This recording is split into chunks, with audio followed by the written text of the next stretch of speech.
Here, in 2020, the world has changed in unexpected ways due to the current COVID-19 pandemic. I thought it would be helpful to share what a typical working day looks like for me and my environmental and sustainability consultancy, onePlanet Solutions.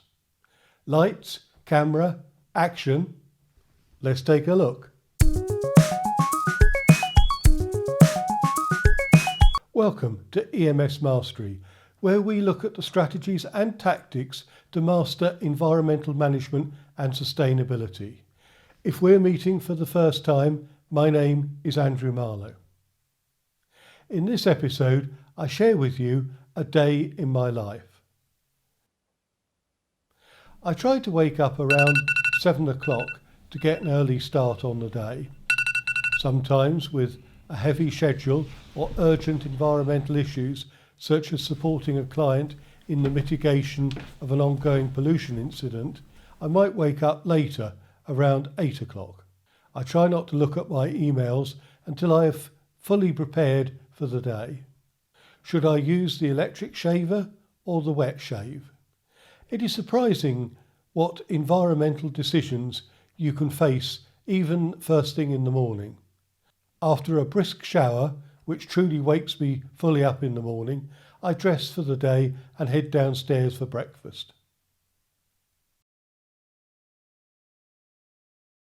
For me, breakfast is a simple affair. I've become addicted to having porridge in the morning, even during the summer months.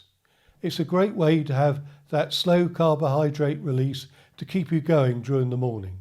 If anything, this year has been characterised by virtual meetings and remote audits, which very likely would not have been carried out without the COVID-19 pandemic. One of my clients has 40 locations across the world, both here in the UK, Hong Kong, USA, Japan, Spain and Portugal. Way back in 2012, these audits were completed as traditional face-to-face audits, which cost over £30,000 in travel, let alone a huge carbon footprint. After discussions with my client, we now complete these audits remotely and have done for 7 years with a significant environmental and financial savings. After having finished my planning for the remote audit, I've headed out for a bit of exercise. During the COVID-19 lockdown, we all had a chance to do a bit of exercise each day, and I'm trying to continue that good intention by going out for a couple of miles walk to make sure that I'm healthy and invigorated for working in the office. So I'm heading back there now. So after that walk, I'm just going to pick up some fish from our local fishmongers, something that's a rarity in most towns and villages. And because we're still under COVID restrictions, I'm going to put on my mask.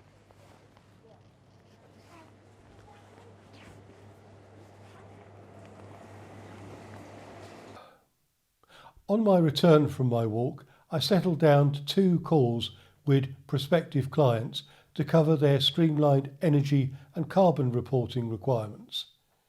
In both cases, I have already sent project proposals to them, and these calls are to hear back from them in terms of progressing their reporting to the next stage. Okay, so that was a very positive discussion with a prospective client, and they're going to go ahead with their streamlined energy and carbon reporting requirements for their director's report.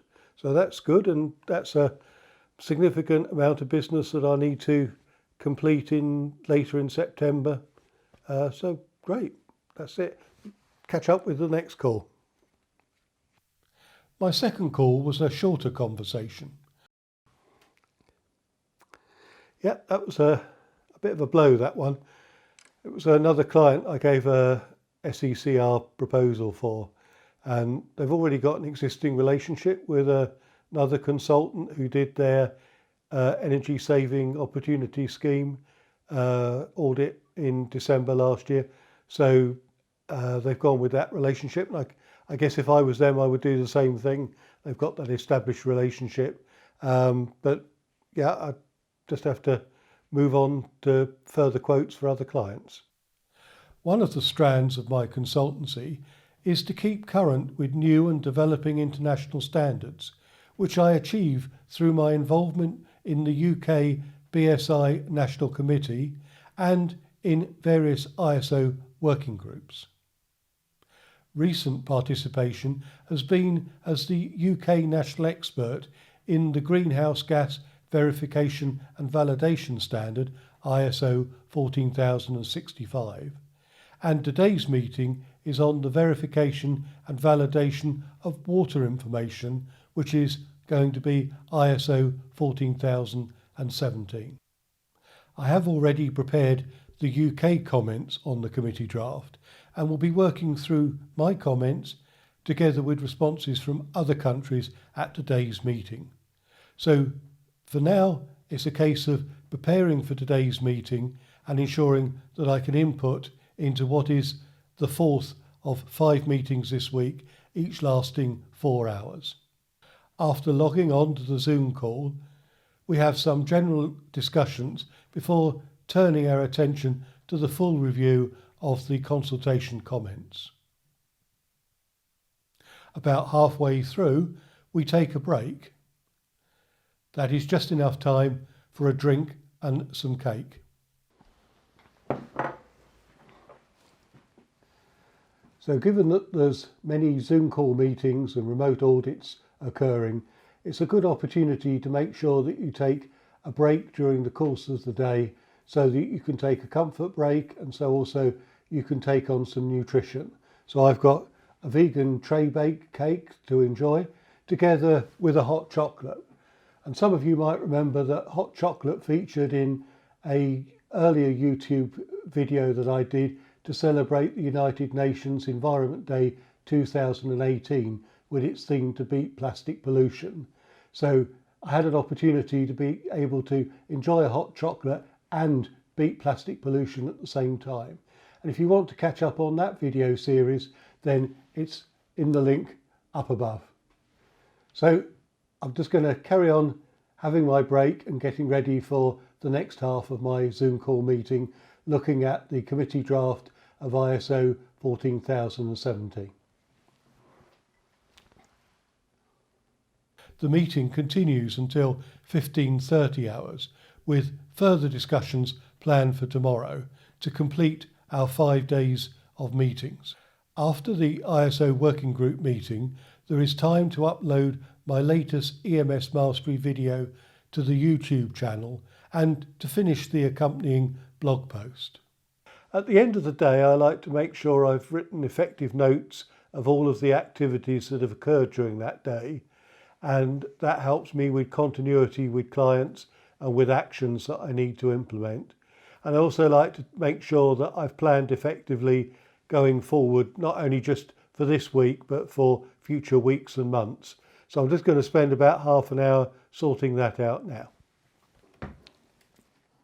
On a Thursday evening, we have a family tradition of a fajita meal, which has a special twist as one of our family members is a vegan. A vegan meal has a double benefit in that it challenges us to try alternative foods and can be good for the environment over traditional beef or chicken meat. So there is plenty of time to cook the meal and to enjoy some family time after the end of a working day. Another family tradition on a Thursday evening has been to have a film night after our evening meal. Our selection is Dark Waters, which is the story of a corporate defence lawyer who takes on an environmental lawsuit against a chemical company, DuPont. The film unfolds the lengthy history of pollution of PFOA C8, which is a man-made chemical which was used in the production of Teflon, and ultimately the legacy it leaves in the local communities and worldwide.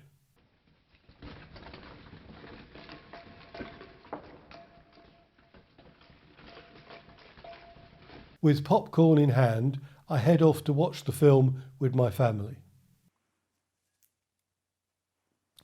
After a lengthy discussion of the film and the environmental issues that it presents, I head upstairs to our bedroom for a well-deserved night's sleep. I hope that this episode has given you an insight into how my environmental and sustainability consultancy is working under the current COVID-19 pandemic, and that it will encourage you to share your typical day in the comments below.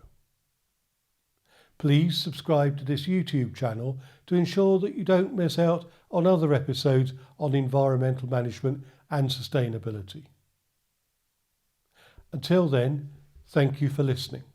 If you enjoyed this video, you can watch other episodes by clicking on the boxes in the top and bottom right, and to subscribe to this channel, click on the link to the left.